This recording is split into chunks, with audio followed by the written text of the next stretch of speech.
नमस्कार मित्रों, मैं मुकेश श्रीवास्तव एक बार फिर भगवत चर्चा में। मित्रों, महात्मा अर्जुन को कृष्ण भगवान ने 11वें श्लोक से लेकर के 53वें श्लोक तक ज्ञान दिया। पहले सांख्य योग के द्वारा समझाया और फिर निष्काम कर्म योग के द्वारा समझाया। ये हमने चर्चा में जाना। निष्काम कर्म योग की चर्चा करते हुए उन्होंने कहा, योगस्था कुर कर्माणि संगम त्यक्त्वा धनंजय। योग में स्थित होकर के तू लाभ हानि जय पराजय से हट करके तू कर्म को कर, या उन्होंने कहा तू जान ले और सब पाप पुण्य से मुक्त हो जा। कुल मिलाकर के चाहे सांख्य योग हो चाहे कर्म योग हो, उन्होंने कहा हे अर्जुन, तू अपने स्व में स्थित हो और स्व में स्थित हो करके तू सारे द्वंद्वों से मुक्त हो जाएगा। तो जो बार बार उन्होंने स्व में स्थित होने की बात कही, स्थित प्रज्ञ होने की बात कही, यह अर्जुन ने बहुत ध्यान से सुना और पहली बार वह अपनी तरफ से कोई प्रश्न करते हैं। इसके पहले उन्होंने जो कुछ भी कहा था, उन्होंने सिर्फ एक स्टेटमेंट्स दिए थे अपनी मना स्थिति के बारे में, अपने बारे में, कि उनकी मना स्थिति, उनकी शारीरिक स्थिति इस वक्त क्या है युद्ध क्षेत्र में मध्य में आने के बाद, और उन्होंने क्या निर्णय लिया। यानी कि उन्होंने अपने द्वंद्व के बारे में, अपने विषाद के बारे में, अपनी मना स्थिति के बारे में स्टेटमेंट्स दिए और उन्होंने ये कहा कि मैं युद्ध नहीं करूंगा, मैं अपने परिजनों को नहीं मारना चाहता, क्योंकि यह पाप होगा और पाप मैं करना नहीं चाहता या अनुचित होगा, जिसे भगवान श्री कृष्ण कहते हैं कि तू पंडिताई की भाषा मत बोल, तू कर्म कर। तो अर्जुन ने अभी तक सिर्फ स्टेटमेंट्स दिए हैं, अपना निर्णय दिया, प्रश्न नहीं पूछा था। तो सत्य के संदर्भ में, अध्यात्म के संदर्भ में पहला प्रश्न उन्होंने यहीं पे आकर के किया, दूसरे अध्याय के 54वें श्लोक में। बहुत महत्वपूर्ण प्रश्न है। वो क्या कहते हैं कि हे केशव, मैं समझ गया आप जो कह रहे हैं कि स्थित प्रज्ञ हो जा, लेकिन पहले हमें यह तो बताइए कि स्थित प्रज्ञ होता कैसे है। स्थित प्रज्ञ के बारे में कुछ बताइए तो, कि इस स्थिति को पाने के बाद मनुष्य कैसा हो जाता है, उसके लक्षण क्या होते हैं। यही वो कह रहे हैं। क्या कहते हैं, स्थित प्रज्ञस का भाषा समाधिस केशव स्थित धी किम प्रभाषेत किमासीत व्रजेत व्रजेत किम। स्थित प्रज्ञ जो स्थित है, अपनी प्रज्ञा में स्थित है, का भाषा, उसके लक्षण कैसे होते हैं। समाधिस, जो समाधिस है, हे केशव, केशव यानी जिनके बाल लंबे हैं, घुघराले हैं। स्थित धी, स्थित है, किम प्रभाषित, कैसे बोलता है, किमासियत व्रजित, किम, कैसे चलता है। यानी कि जो स्थित प्रज्ञ हो जाता है उसके लक्षण क्या होते हैं, मैं कैसे जानूं कि ये स्थित प्रज्ञ है और वो हमसे और सब लोगों से वो भिन्न है। यहां पे देखिए, भगवान श्री कृष्ण को केशव कहते हैं, यानी जिनके बाल लंबे हैं, यानी कि उनके जो बाहर की शारीरिक लक्षण है उसकी बात करते हैं, शरीर के बाहर की बात। तो यानी कि जो स्थित प्रज्ञ के जो बाहर दिखते हुए लक्षण है उनके बाबत पूछ रहे हैं, क्योंकि जो बाहर होता है हमको वही दिखता है, जो अपरा है, जो शरीर के बाहर है, अंदर का हमें नहीं पता लगता है। जबकि स्थित प्रज्ञ होना अंदर की बात है, उसमें स्थित प्रज्ञ में जो कुछ भी होता है अंदर की तरफ होता है, आत्मा के स्तर पे, मन के स्तर पे, बुद्धि के स्तर पे, चेतना के स्तर पे, शरीर के स्तर पर नहीं। अगर शरीर के स्तर पे कुछ होता भी है तो बिल्कुल अलग बात है, जो हम डिफाइन नहीं कर सकते, किसी पैरामीटर में बांध नहीं सकते हैं। लेकिन वो जानना चाहते हैं, समझना चाहते हैं कि हाउ टू डिफरेंशिएट बिटवीन स्थित प्रज्ञ एंड नॉन स्थित प्रज्ञ। तो ये पहला प्रश्न है कि हम जाने तो अंतर क्या होता है। ये शाब्दिक अर्थ हुआ। अब आइए थोड़ा सा इसको हम भावार्थ की तरफ चलें। पहली बात ये जान लीजिए कि जो स्थित प्रज्ञ होता है वो किसी भी पैरामीटर के अंदर नहीं आता है। ये अंदर की ही बात होती है, आत्मा के, मन के, बुद्धि के स्तर पर परिवर्तन होता है। ऊपर से आप नहीं जान सकते, क्योंकि जो अपने में स्थित होता है वो उसके लक्षण क्या होगा, कैसे बोलेगा, कैसे चलेगा, कैसा व्यवहार करेगा, ये अनप्रिडिक्टेबल होता है। कुछ आप कह नहीं सकते हैं। एक स्थित प्रज्ञ, एक आत्म उपलब्ध व्यक्ति, बुद्धत्व को उपलब्ध व्यक्ति दूसरे बुद्धत्व व्यक्ति उपलब्ध व्यक्ति से बिल्कुल डिफर हो सकता है। एक उत्तरी ध्रुव हो सकता है, एक दक्षिणी ध्रुव हो सकता है।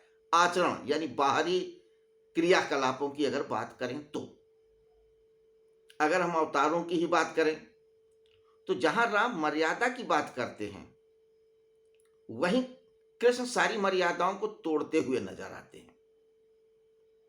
राम एक स्त्री, एक पत्नी व्रता है, कृष्ण इससे कोसों दूर हैं। राम जो संकल्प ले लेते हैं उसको पूरा करते हैं, कृष्ण अपने ही संकल्पों को तोड़ते हुए नजर आते हैं बहुत बार। तो राम के व्यक्तित्व तो कृष्ण के व्यक्तित्व में बिल्कुल जमीन आसमान का अंतर है। वे तो अवतार हो गए।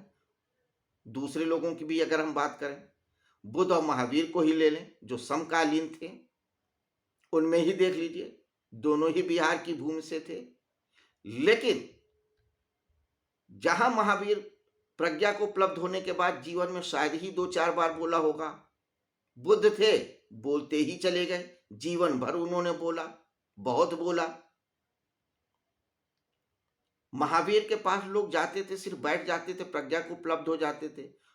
बुद्ध के पास जाते थे, बैठते थे और सुनते थे, तब प्रज्ञा को उपलब्ध होते थे। दोनों में जमीन आसमान का अंतर है। वहीं आप कबीर को ले लीजिए, कबीर के पास कोई भाषा नहीं है, कोई अध्ययन नहीं है, अनुभव है। वो सद्दुक्कड़ी भाषा बोलते हैं, काव्य में भी बोलते हैं तो परवाह नहीं करते कि उसमें छंद है कि नहीं, रस है कि नहीं, अलंकार है कि नहीं। जो मन में आता है बोल देते हैं, बिना डरे हुए, बिना झिझके हुए। मुगलों के राज में होकर के मुगलों के खिलाफ बोल देते हैं, कांकर पाथर जोड़ के मस्जिद लई बनाई। तो कबीर बिल्कुल अलग हैं। उन्हीं के आसपास तुलसीदास हो जाते हैं। तुलसीदास की भाषा आप देख लीजिए, काव्यात्मक है, कलात्मक है, सुंदरता और लालित्य से भरपूर है। वो सगुण ईश्वर को मानते हैं, कबीर सगुण को मानते ही नहीं है, लेकिन दोनों ही स्थित प्रज्ञ हैं।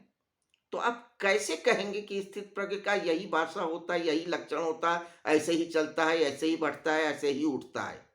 You can't say. लेकिन फिर भी हम बाहरी लक्षणों से जानने की, समझने की, सोचने की कल्पना या कोशिश करते हैं, अपने फ्रेम में ले आने की कोशिश करते हैं, जो कि ठीक नहीं है। क्योंकि अगर हम स्थित प्रज्ञ को अपने फ्रेम में लाएंगे तो वो वैसा ही होगा जैसे हम आकाश को एक बाल्टी में रखें, एक लोटे में रखें, जो कि नहीं हो सकता। वो तो आउट ऑफ द फ्रेम ही हो जाते हैं। स्थित प्रज्ञ का मतलब जो सारी सीमाओं के पार चला गया, सारे द्वंद्वों के, सारे सिद्धांतों के, वही स्थित प्रज्ञ है। उसका कोई उसको कोई हम परिभाषा में नहीं बांध सकते कि ऐसा ही व्यक्ति स्थित प्रज्ञ होगा या स्थित प्रज्ञ हो जाएगा तो ऐसा ही चलेगा। लेकिन फिर भी अर्जुन आश्वस्त हो जाना चाहते हैं, समझ लेना चाहते हैं, जान लेना चाहते हैं कि जिस स्थित प्रज्ञता की बात भगवान श्री कृष्ण कर रहे हैं वो कैसा होगा, ताकि वो निर्णय ले सके। तो ये जो पहला प्रश्न है, अगर देखा जाए तो यही महत्वपूर्ण है। यहीं से अध्यात्म या सत्य की बात शुरू होती है। इसके पहले तो संसार की बातें हो रही थी, दुनियादारी की बातें हो रही थी, और उन्हीं शब्दों में समझा भी रहे थे। तो सांख्य योग का ये 54वां श्लोक बहुत महत्वपूर्ण हो जाता है। क्योंकि इसमें बहुत महत्वपूर्ण प्रश्न पूछा है, और वो प्रश्न पूछा है जो हमारे और आपके सबकी अंदर की बात होती है। क्योंकि हम लोग हमेशा बुद्धत्व को उपलब्ध व्यक्ति को बाहर से ही देखते आए, हमारी सीमाएं, हमारी नजरें, हमारी दृष्टि बाहर ही की तरफ है ना, अभी अंदर की तरफ गई नहीं है। इसीलिए हम बाह्य स्वरूप की ही बात करते हैं। तो जब भी हम चर्चा करते हैं तो बाह्य स्वरूप की ही करते हैं और उसी में उलझे रहते हैं, जबकि हमें आंतरिक गुणों की तरफ देखना चाहिए। और आप देखेंगे भी आगे की चर्चाओं में कि भगवान श्री कृष्ण जब स्थित प्रज्ञ के लक्षणों की बात करते हैं तो उसकी चाल डाल वेशभूषा की बात नहीं करते हैं कि स्थित प्रज्ञ मोड़ लगाए होगा, पीतांबर पहने होगा, बांसुरी बजाता होगा, त्रिभंगी होगा, ऐसा कुछ नहीं। या कबीर के जैसा होगा, फक्कड़ टाइप का, हथकरघा चला रहा होगा, चादर बुन रहा होगा, या रैदास जैसा नहीं होगा कि जूता काट रहा होगा, भजन गा रहा, नहीं नहीं, ऐसा कुछ भी नहीं। ये बाहरी लक्षण की बात ही नहीं करते हैं, आंतरिक लक्षण की बात, मोटी मोटा बात, एक इशारा भर देते हैं कि ऐसे लक्षण हो सकते हैं। वे लक्षण क्या होंगे, कैसे होंगे, स्थित प्रज्ञ की क्या विशेषता होगी, ये हम आगे के श्लोकों में देखेंगे। लेकिन इस श्लोक से हमने यही जाना है कि एक इशारा जरूर मिल जाता है स्थित प्रज्ञ के बारे में, और जब तक हम स्थित प्रज्ञ नहीं होंगे, अपने आत्मा में, अपने स्व में स्थित नहीं होंगे, तब तक हम द्वंद्वों के पार नहीं जा सकते। क्योंकि हम द्वंद्व ही हैं, द्वंद्व से ही संसार बना है। पाप है तो पुण्य है, अंधेरा है तो उजाला है, ऊपर है तो नीचे है। अगर उजाले को समझना होगा तो अंधेरे को बताना ही होगा कि उजाला क्या है, जहां अंधेरा नहीं है। पूरब क्या है, पश्चिम के विपरीत है। तो जब तक हम काला को नहीं जानेंगे, सफेद को नहीं जान सकते, सफेद को नहीं जानेंगे, काला को नहीं जान सकते। तो ये जो संसार है वो द्वंद्व से ही बना है। इसलिए हमारे अंदर तो द्वंद्व रहना स्वाभाविक ही है। लेकिन प्रकृति और पुरुष में जो पुरुष है वो द्वंद्व से परे है, जो बुद्धत्व वो द्वंद्व से परे है। तो इस परे को कैसे जानेंगे, क्या जानेंगे, वो वही कह रहे हैं कि जब स्थित प्रज्ञ हो जाएंगे तभी जानेंगे, अपने प्रज्ञा को उपलब्ध हो जाएंगे तभी जानेंगे। तो इस प्रज्ञा को हम उपलब्ध हो सकते हैं या तो जान करके या तो करके। अगर अंतर्मुखी है तो जान के पार हो सकते हैं, बहिर्मुखी है तो करके पा सकते हैं। तो ये स्थित प्रज्ञ क्या होता है, कैसे होता है, क्या लक्षण बताते, ये हम देखेंगे कल। लेकिन हाल फिलहाल इतना ही। नमस्कार।